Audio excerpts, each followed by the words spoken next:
பிரசலா ஜோஷ்வாவின் podcast.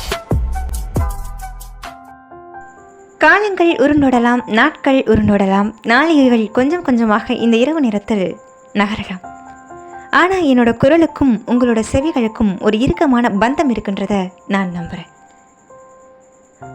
நிறைய விஷயம் கர்த்தருக்காக செய்யணும், அதன் வெளிப்பாடே இந்த பாட்காஸ்டுங்க. அன்னைக்கு வெள்ளிக்கிழமை மாலை சுமார் 6 மணி. என்ன கோபம்னு தெரியல அந்த மேகத்துக்கு. அப்படி ஒரு மழை.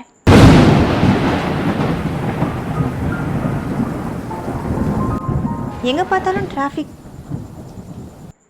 அகல்யா நடுத்தர குடும்பத்தை சார்ந்தவர், ஒரு எளிய தோற்றம். மழை வெளுத்து வாங்குதேன்னு அந்த சின்ன பஸ் ஸ்டாண்டுக்குள்ளே நுழைஞ்சா. அன்னைக்கு அவளுடைய பிறந்தநாள். நிறைய கிஃப்ட்ஸ், குட்டி குட்டி சாக்லேட்ஸ்னு அவள் வேலை செய்கிற ஆஃபீஸில் அவளுக்கு ஒரு பேக் நிறையா கொடுத்தாங்க. மனசு நிறைய சந்தோஷத்தோட 5 நாள் வேலை செஞ்சு சனி ஞாயிறு வீக்கெண்ட் லீவில் நல்லா ஓய்வு எடுக்கணும்னு ஒரு பெரிய எதிர்பார்ப்போட அன்னைக்கு பேருந்துக்காக காத்துக்கிட்டு இருந்தா அகல்யா. அப்போ ஒரு அழகிய மெல்லிய குரல், அக்கா அக்கா.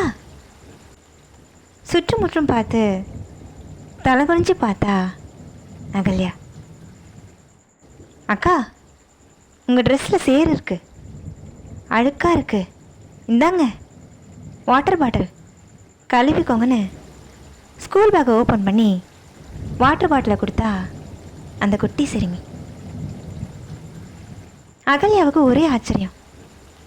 முன்பின் அறிமுகம் இல்லாத அந்த குட்டி தேவதையோட அன்பும் உதவியும் அவளுக்கு ஆச்சரியமாகவே இருந்துச்சு.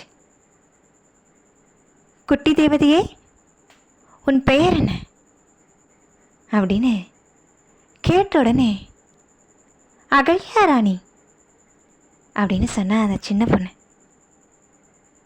அடடா, நம்ம 2 பேருக்கும் ஒரே பெயர் அப்படியே ரொம்ப சந்தோஷத்தோட எல்லா சாக்லேட்டையும் அகல்யா அந்த குட்டி தேவதைக்கு கொடுத்துட்டு பேருந்தில் ஏறினா. அகல்யா பேருந்தில் ஏறினாலும் அவளோட மனசெல்லாம் அந்த பஸ் ஸ்டாண்ட்லேயே இருந்துச்சு. அதுக்கப்புறம் அகல்யா அந்த குட்டி தேவதையை பார்க்கல. சில அறிமுகமில்லாத நபர்களோட முதல் சந்திப்பை என்றைக்குமே மறக்க முடியாதுதாங்க. நீங்கள் முதலாக சந்தித்த மறக்க முடியாத சில நபர்களின் சந்திப்பை ஞாபகம் வருகிறதா? வேதாகமத்தில் 3 அழகிய சந்திப்புகள் இருக்குங்க. இளையகுமாரன் தன்னுடைய பாவத்தை உணர்ந்து தன்னுடைய தகப்பனை தேடி ஓடி வரார். தகப்பன் தன் மகன் வருவதைக் கண்டு கட்டி அணைத்து மீண்டும் ஏற்றுக்கொள்கிறார். என்ன காரணம்னா இரத்த சொந்தம் தாங்க. இன்னொரு தகப்பன் மகன் சந்திப்பு இருக்குங்க. யாக்கோபு யோசேப்பு உயிரோடு இல்லை அப்படின்னு நினச்சிட்டு இருக்க அப்பா ஒரு நாள் தன்னுடைய மகன் உயிரோடு இருக்கிறான்னு தெரிஞ்சு அவரை பார்க்க ஓடுறார். இங்கே யோசேப்பு தன்னுடைய சகோதரர்களை மன்னிக்கிறார். எவ்வளோ துரோகம் செஞ்சாலும் தன்னுடைய சகோதரர்களை மன்னிக்க காரணம் அதுவும் இரத்த சொந்தம் தாங்க. இதெல்லாம் விட உன்னதமான ஒரு சந்திப்பு இருக்குங்க. அதுதான் சிலுவையில் அடிக்கப்பட்ட இயேசு கிறிஸ்துவும் கல்லனும். இவங்க 2 பேரும் முன்பின் பார்த்து பேசிக்கிட்டதில்ல. முதல் அறிமுகமில்லாத சந்திப்பு. அந்த கல்லனை இயேசு கிறிஸ்து ஏற்றுக்கொள்ள வேணும்னா இரத்த சொந்தம் அப்படிங்கிற ஒன்று வேணும். அதான் தன் இரத்தத்தையே சிந்தி கல்லனை தன் இரத்த சொந்தமாக்கி தன் மகனாக தன்னிடம் சேர்த்து கொண்டார். அந்த கல்லன் வேற யாரும் இல்லைங்க, நீங்களும் நானும் தான்.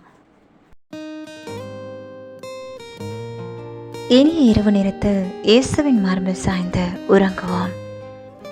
இப்படிக்கு உங்கள் பிரசலா ஜோஷ்வா.